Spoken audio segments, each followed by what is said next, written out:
আজ কার্নিভাল 2025 তাড়াতাড়ি রেডি হয়ে অফিস যেতে হবে, আজ আর কোনো ভিডিও নেওয়া হয়নি। এরপর আমি টাইম মতন ওখানে পৌঁছে গিয়েছিলাম, অর্থাৎ অফিসের সামনে গিয়ে দেখি সবাই রেডি এবং তারপরে আমরা কাজে লেগে পড়ি। এবং কার্নিভাল 2025 বনগাঁতে যেভাবে আয়োজিত হয়েছিল, সত্যি এটা সকলের মনকোঠায় জায়গা করে নিয়েছে এবং প্রত্যেকটি পূজা কমিটি তারা কিন্তু তাদের বেস্টটাই দিয়েছে।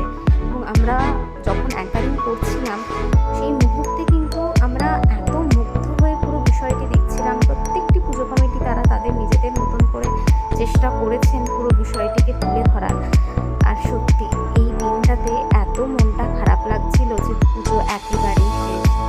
যাই হোক, এই সময় আমাকে সায়ন আমার সঙ্গে দেখা করতে এসেছিল, আমার কয়েকটি ভালো ভালো ছবি তুলে দিয়েছে। আমরা সেলফি তো নেবই, তারপর এটা আমার অজান্তেই সায়ন ছবিটা তুলেছে, থ্যাংক ইউ সো মাচ। আর দাদার সাথে এক ভাগে ছবি তুলে নিয়েছিলাম। তারপর একদম শেষ মুহূর্ত পর্যন্ত যে বিষয়গুলি ছিল সমস্তটাই আমরা আমাদের টিভি চ্যানেল এবং লাইভের মধ্য দিয়ে তুলে ধরেছি।